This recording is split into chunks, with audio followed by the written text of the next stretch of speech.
Mais est-ce que nous, les individus sur cette terre-là, on peut être un? Ce que Dieu a demandé, on peut le faire. On peut jamais.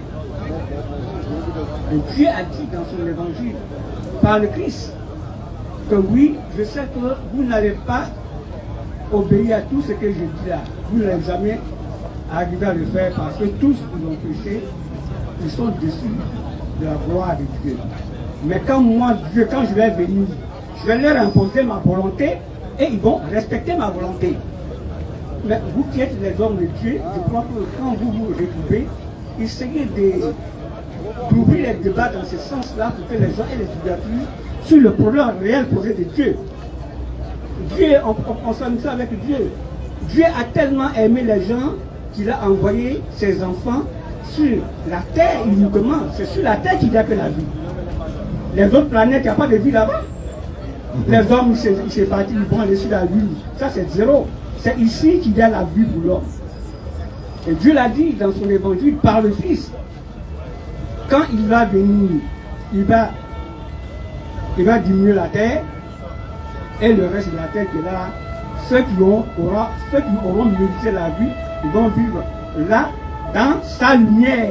D'accord. Quelle est votre question principale? D'accord, on va essayer de répondre à tout ce que vous avez dit, parce que ça devient un peu trop long. Vous-même vous dites tout à l'heure, oui, il n'y a que la vie sur terre. Mais il y a la vie ça veut dire que les anges ne vivent pas sur la terre, mais ils vivent quelque part, qui n'est même pas sur la terre. La vie des humains sur la terre. La vie des humains, voilà. Là, il faut préciser. Voilà, donc l'Éternel Dieu nous a créés pour un but, c'est pour ce but-là que nous sommes ici, amener les gens à s'orienter vers le véritable Dieu qui n'a pas d'enfant, qui n'a pas d'enfant, qui n'est pas enfant. Dieu, toi-même tu es là, tu es enfant de Dieu. Enfant de Dieu dans le sens spirituel du thème. Enfant de Dieu. Enfant de Dieu dans le sens spirituel du thème. Adam est sorti là. Parce que Adam, s'il n'était pas l'enfant de Dieu, il n'avait pas dit que oui. Bon, mais nous tous qui sommes sur la terre, là, nous sommes l'enfant de Dieu, tout le monde. Dans lequel sens? Dans le sens spirituel, parce que quoi? Quand on dit enfant de Dieu, papa, voilà ce que ça veut dire. Oui. Je vais essayer de donner ma réponse. Oui. De la manière, vous, notre Père, vous vous occupez de nous, vos enfants. Oui. Vous nous donnez à manger par la volonté de Dieu. Vous partez, n'est-ce pas, chercher de la nourriture pour nous. Quand on est malade, vous payez des médicaments pour nous. Vous mettez au robinet à la maison pour que nous puissions boire de l'eau, nous laver. Par la volonté de Dieu, vous nous éduquez. De la manière où vous prenez soin de nous, vos enfants, c'est de la même manière quand Dieu, le soleil vient pour nous donner l'oxygène, il fait tomber la pluie, on boit l'eau, il fait pousser les fruits pour qu'on puisse manger, il nous donne l'air pour respirer, c'est à ce sens-là qu'on peut l'appeler Dieu. Et Père plutôt, mais ça ne veut pas dire qu'il nous a engendrés. Engendrer est un acte animal ou sexuel, c'est-à-dire et humain, qui relève du basse fonction du sexe. On ne peut pas attribuer ça à Dieu. Si Jésus est fils de Dieu, sa maman c'est Marie, non? Elle s'est mariée à la femme de Dieu. Non. C'est dans le sens spirituel du terme. Adam est fils de Dieu, selon la Bible. Romains chapitre 8, 14, tous ceux qui sont conduits par l'Esprit de Dieu, ils sont fils de Dieu. Même les anges sont appelés fils de Dieu. C'est de façon spirituelle du thème. C'est pourquoi le thème fils de Dieu n'est pas dans le Coran. Ça allait nous égarer en prenant peut-être Mohammed ensemble comme le fils de Dieu. Parce que avoir un enfant, le papa, c'est pourquoi. Si moi je suis votre enfant par exemple, si moi j'ai mon enfant, le jour où je meurs, il est mon héritier. Si je m'en vais en voyage, il me remplace. Si je suis devenu aveugle, il va m'accompagner à la mosquée. Si j'ai perdu la mémoire, il est là pour ça. Il va écrire mes lettres et tout ça. L'objectif d'avoir un enfant pour Dieu, là, c'est pour faire quoi? Dieu doit avoir un enfant, là, c'est pour faire quoi? Mais Dieu doit avoir un enfant. Non, attends. Et Dieu doit avoir un enfant pour nous. Parce que nous avons Adam et Ève ont échoué. Et écoutez-moi bien, n'écrivez pas n'importe comment. Vous ne connaissez même pas ce qu'on appelle le Coran d'abord et la Bible. Vous êtes arrêté là, vous dites, papa. Écoutez très bien ce que moi j'ai dit. Écoutez très bien ce que j'ai dit. Le papa, c'est la sagesse, papa. Hein? C'est bon, non. Je suis en train de parler plus ligné. Écoutez très bien. N'allez pas mentir demain. Même dans le Coran, même dans la Bible, et Christ est l'envoyé de Dieu. Tout le monde sait comment il est venu. Oui, on sait ça. Puisque Dieu a dit qu'il ne pouvait pas faire venir le Christ comme ça, est sorti comme. Il n'a pas dit qu'il ne pouvait pas. S'il descend. Non, s'il fait, les gens vont avoir peur de lui. Personne ne va avoir peur. Là, mais l'Assomption, quand Dieu libère le. Papa, Dieu doit avoir un enfant là, c'est pour faire quoi? Mais parce que nous, Adam et Ève ont joué. Donc l'enfant de Dieu, lui, vient faire quoi? Oui, je vais répondre.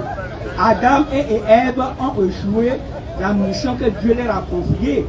C'est pour cette raison. Qui sont déjà enfants de Dieu. C'est pour cette raison, comme il en avait marre et ça lui faisait tellement mal, il dit bon, il va envoyer quelqu'un sur la terre pour sauver l'humanité. Qui est qui? Qui fut le Christ. Qui est envoyé de Dieu ou bien enfant de Dieu? Envoyé de Dieu. Alhamdulillah, c'est de ça qu'il s'agit. Il est envoyé de Dieu. Donc Dieu a envoyé Jésus pour venir faire quoi? Dieu a envoyé Jésus pour venir sauver l'humanité humaine. En quoi faisant? Par le sang. De qui? Par le sang de Christ lui-même. C'est-à-dire sang de l'homme. Sang de l'homme. Parce que le sang de l'homme est versé sur la terre, ça papa, doit être enlevé par le sang de l'homme. Papa. Et même avant, Oui. Oui. Même avant que, parce que c'est spirituel. Bien avant que le Christ arrive, Dieu lui-même, il a tenu un conseil des familles. Et il a dit, celui qui viendra sur la terre pour sauver l'humanité ne viendra pas vivant. C'est pas biblique. C'est pas biblique pour dire il est venu sauver l'humanité. C'est pas biblique. C'est pas biblique. Il faut venir sauver les enfants d'Israël qui est dans la Bible. C'est pas l'humanité. Jésus n'est pas mort pour nous nos péchés. Même au temps de Moïse, vous avez cité tout à l'heure, Moïse, Dieu l'a envoyé là. Est-ce que le peuple de Moïse a cru à la mort de Jésus pour être sauvé? Est-ce que Jésus était là? Mais est-ce qu'ils iront en enfer? Ils ont cru à Moïse, ils seront sauvés. Au temps de Noé, au temps d'Abraham là, est-ce que c'est le sang de Jésus qui les a sauvés? Jésus n'était même pas né. Non. Là, vous êtes là dans l'Ancien Testament. Vous êtes dans la Bible. Voilà. Il n'est pas ancien de la Bible. Oui, il est dans la Bible. Oui. Ça veut dire que Dieu même, pendant le sang là, il dirigeait le peuple d'Israël. Voilà pourquoi nous on vient enseigner pour dire pas des sang de l'homme, parce que invoquer sang là, nous on préfère invoquer de l'eau. Pourquoi l'eau? Pourquoi? On prend l'eau, on fait ablution, comme Moïse a fait ablution. Est-ce que Moïse a invoqué sang de l'homme? Non. Est-ce qu'Abraham a invoqué sang de l'homme? Non. Moïse a pris ablution, non? Il avait sa main, sa tête, pied, il allait dans la synagogue pour prier, il enlevait ses chaussures, c'est ce qu'on enseigne. Mais vous enseignez sang de l'homme, mais sang de l'homme est utilisé dans quel rite, papa? À part l'église là. C'est où on parle de sang de l'homme, à part l'église. Bon, pourquoi est-ce que je veux savoir, papa. Attends, allons pas à pas. On s'en va pas à pas. Allons pas à pas. On s'en va pas à pas. Qu'est-ce qu'il y avait touché Dieu? Et il a dit à Noé, tu vas détruire le monde. Noé n'a pas donné sang de l'homme. Moi, il parle de sang de l'homme là. Non, oui, mais pourquoi C'est le déluge. Ouais, le déluge. Attends, papa. Avant le déluge, attendez, n'oubliez pas. Avant le déluge, c'est parce que les gens étaient sévères sur la terre. Ils faisaient du mal. Et ils ont tué les gens. Ils ont tué assez de monde. Et c'est pourquoi Dieu est fâché. Il a dit non, tu n'as pas envoyé les gens sur la terre pour qu'ils se fassent du mal. D'accord, donc papa. je vais faire venir le déluge. Ok, papa. Oui, vous avez dit que Dieu il est amour, n'est-ce pas? Il est amour. Ok, d'accord. Maintenant, quand Adam et Ève ils ont désobéi selon vous là, Oui. pourquoi Dieu qui est amour là, il les a pas pardonnés? Donc tu penses que lui n'a pas pardonné? Il les a pardonnés? Il les a pas pardonnés? Non, non. Mais pourquoi? Donc Dieu les a pardonnés. S'il ne les a pas pardonnés, Adam et Ève n'allaient pas avoir d'enfants. Donc Dieu les a pardonnés. Dieu les a pardonnés, bien sûr. Quand il dit dans la Bible, vous allez manger à la sueur de votre front, c'est un châtiment, mais c'est un pardon. Ça là, c'est pas une chose. Hein? Ça c'est pas chose. Il a dit, ils ont désobéi. Non, écoutez-moi bien, très bien. Écoutez-moi très bien. Vous avez désobéi à votre mission. Donc désormais, vous allez souffrir pour manger à la sueur de votre front. Mais s'il les a pardonnés. Donc ça, il les a châtiés. Il les a châtiés. Mais quand un enfant désobéit, on le châtie. Oui, on le châtie. Donc il a châtié. Maintenant, il a châtié. Okay. Et après ça, maintenant, si tu vois qu'il s'améliore, et tu lui donnes encore des choses. Ok. D'accord, ça on va laisser cette question là. Maintenant, deuxièmement, est-ce que tuer quelqu'un là c'est bon? Mais c'est pas bon. Maintenant, ceux qui ont tué Jésus là, ils ont bien fait ou bien ceux qui ont fait c'est pas bon? Mais le fait de tuer Jésus là, mais est-ce qu'eux-mêmes, ils étaient de croyants comme le monde? On veut savoir ce qu'ils ont fait là, c'est bon mais c'est pas bon. Mais c'est pas bon. C'est pas bon ce qu'ils ont fait. Maintenant, comment quelque chose qui n'est pas bon, ça peut nous sauver? Mais tuer quelqu'un n'est pas. Voilà, pas bon. maintenant si c'est pas bon là, comment ça peut nous sauver? Non, mais c'est non. Le fait que Dieu, le fait que le Christ, écoutez-moi bien, le fait que, non, c'est une mission qu'il est venu accomplir. Et c'est comme ça que ça devait se passer. Oui, mais c'est comme pas ça que ça bon. devait se passer. C'est pas bon. Pour Comment ça que peut le nous sang de sauver? Christ se verse sur la terre, il fallait qu'on le tue. Il fallait qu'on le tue. Il fallait qu'on écrit.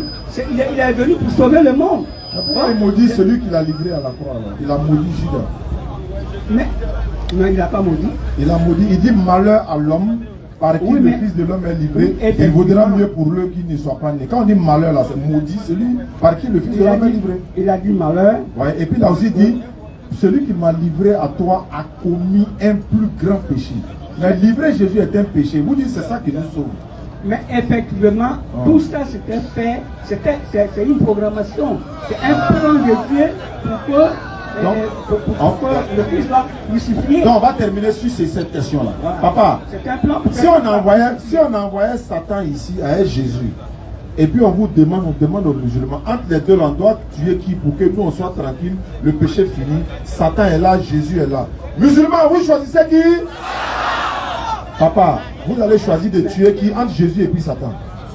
Pourquoi nous avons choisi, nous allons dire qu'il faut tuer Satan, il faut tuer. Satan c'est qui d'abord? Il faut connaître. C'est le mal, Satan c'est le mal. Le Satan, bon, c'est Satan qui nous pousse à faire le mal, non? Alors que votre salut dépend de la mort de Jésus. Mais si Satan est mort, on ne va plus commettre le péché. Donc Satan et puis Jésus, on doit tuer qui? Non, c'est comme vous dites là, c'est qu'on appelle des remarquables. C'est pas biblique ce que vous dites. C'est pas biblique, mais c'est une question de raison qu'il pose. Non. Mais est-ce que Jésus devait mourir pour qu'on soit sauvé? Est souvent ici déterminé comme Lucifer. Je veux savoir si Jésus devait mourir. Est-ce que Jésus devait mourir pour qu'on soit sauvé? Vous avez dit oui. Jésus devait mourir pour verser le sang pour sauver le monde. Maintenant, si on tuait Satan là, est-ce qu'on allait commettre le mal encore, le péché là? Au lieu de tuer un innocent, on tue coupable, non? Non, mais est-ce que le sang de Satan là, ça ne peut pas sauver. Ça ne peut pas sauver. Son sang est sale quoi. Ça ne peut pas sauver. Son sang ne peut pas sauver. Mais sa mort en même temps. Et sa mort là. Mais sa mort est extraite, ça n'extrait personne. Non, je vais dire papa. Attends, entre Jésus et puis Satan, qui nous induit à faire le mal? Non, ce qui est important ici. Non, moi ma question est là, papa. Les autres non, mais les questions que vous posez là. C'est lourd. C'est lourd en quel sens? C'est lourd. Dans le sens où... J'ai dit tout à l'heure en commençant ici, quand vous vous rassemblez pour ce genre de rencontres, essayez de dire la vérité aux enfants. C'est ce qu'on est en train de dire. Nous recherchons le salut. On a trouvé le salut, ça en islam. Par le Coran et par l'évangile. L'évangile de Dieu est né avant le Coran. Non. Le Coran est... l'évangile de Jésus. Le Coran est tiré de l'évangile de Christ. Non, on va dire ça. Moi je dis l'évangile de Dieu par le Christ. Parce que c'est... Non, écoutez, vous savez bien que... La question que Dieu... on va prendre non, attendez. Le Christ est venu d'abord avant que Moïse arrive là, donner une pas Moïse, Mohammed. Mohamed. Attends, papa. Dans le Coran, là, dans le Coran, Surah 19, on dit Jésus-Christ là, il est pur. Selon le Coran, Surah 19. Dans la Bible, on dit Jésus s'est fait malédiction. Est-ce que vous êtes d'accord avec ça? Si le Coran est venu pour copier, pourquoi le Coran il est pur? Alors que dans la Bible, il est maudit. Non, il est vraiment pur. Mais c'est la le Bible, il est seul maudit. individu, c'est le seul individu sur terre. Écoutez, c'est le seul individu sur terre qui est venu qui n'a pas touché le sexe de la femme. Vous êtes d'accord avec moi? Il n'a pas touché la femme. Sexuellement. Comment ça? Sexuellement, il n'a pas touché la femme. Et Jean-Baptiste. Voilà. Moïse. Jean-Baptiste. Jean-Baptiste d'abord. Hein? Jean-Baptiste, à sa femme là, c'est Jean-Baptiste. C'est lui qui a battu Jean-Baptiste. Jean-Baptiste, lui qui a baptisé Jésus là. Oui. Oui. Lui a touché à Sa femme là, c'est qui? Mais non, mais c'est un envoyé de Dieu. Non, mais c'est lui qui crie dans le désert. Je suis envoyé par Dieu pour... On demande s'il a touché une femme quoi. Il n'a pas touché les femmes. Alors, il a dit Jésus est le seul. Donc ils sont deux. Et Melchisedec, lui, il a touché quelle femme? Il n'a pas touché. Non, et Melchisedec, il a touché. Non, je me dis quoi? Parce que, non, vous liez pour rien, c'est que le Dieu le fait. Jeudi prochain, on sera là. Vous allez donner le micro au frère qui est là, il y a longtemps, il attend. Oui, effectivement. Voilà. Moi, je vais vous dire que Moïse, Mohamed dont vous parlez, Mohamed a eu des enfants sur la terre. Bien sûr, bien sûr. Des enfants sur la Bien terre. sûr. Vous avez des enfants, non? Vous n'avez pas des enfants? Mais moi, j'ai des enfants. Alors, donc ça va pas d'avoir des enfants. Donc vous avez pris l'exemple sur Mohamed. Mohamed est plus le Christ. Non, c'est pas la même chose. Mais pourquoi vous copiez Mohamed? Pourquoi vous avez copié Mohamed? Copier Mohamed. Il a des enfants. Pourquoi il a des enfants? Dieu a dit dans son évangile de faire des enfants. Donc Dieu faites a des dit dans enfants. son évangile de faire des enfants. Donc ce qu'il a fait c'est bon non Mohamed là. Mohamed c'est un homme. J'entends souvent parler que non, le fait qu'il a eu des enfants, Dieu dit faites des enfants. le prophète, c'est un homme de sagesse. Papa, vous dites... Mohamed est un homme plus un homme sage. D'accord. Grâce à la sagesse de Mohamed. À ta vie. Mohamed est un homme sage. Mohamed n'a jamais été un prophète. C'est un homme de sagesse. Non. Vous comprenez la différence des choses. On ne peut pas vous soutenir même. Comprenez la différence des choses. Non. Mohamed, si les musulmans, si les gens s'assoient aujourd'hui autour. Il n'est pas prophète, il est quoi? Autour d'un plat. Et ils mangent ensemble là. C'est Mohamed qui a envoyé ça. C'est Mohamed qui a dit la bénédiction là. La bénédiction c'est Mohamed. Si tu es pauvre, un offrande là, il n'a rien. Mohamed dit faut lui donner. Vous qui êtes riches là, aidez les pauvres. C'est Mohamed qui a envoyé ça. C'est Mohamed. Voilà un homme de sagesse. Être sage ne veut pas dire qu'on est prophète. D'accord, maintenant papa, non. Le même Mohamed qui a dit quand quelqu'un a faim, il faut lui donner à manger là. Oui. Il dit il est prophète. Non, il n'est pas prophète. Ah. Il n'est pas prophète. Il est quoi? C'est un homme plein de gentillesse et de sagesse. Donc c'est pour cela que Dieu l'a béni. Donc dire aux enfants que Mohamed est un prophèt, je m'inscris en faux. Devant Dieu et les hommes. Ouais. Je m'inscris en faux. Parce qu'au commencement, Dieu l'a dit. Nous avons vu Ismaël et Isaac. Ismaël et Isaac. Ils sont quoi? Ils sont des prophètes. Les deux enfants d'Abraham. Quand Abraham est mort et que Ismaël est venu. Papa, il y a 4 personnes qui attendent le frère là. J'ai dit prochain. C'est très important ce que je dis. Oui, mais tout ce qui est aussi bon, c'est important. J'ai dit prochain. Papa, pardon, j'ai dit prochain, pardon. Nous, on demande pardon. Pardon. Non, on demande pardon. C'est notre papa, on ne peut pas couper d'une manière, on demande pardon. En fait, le temps est arrivé. Il y a 4 personnes encore. J'ai dit prochain.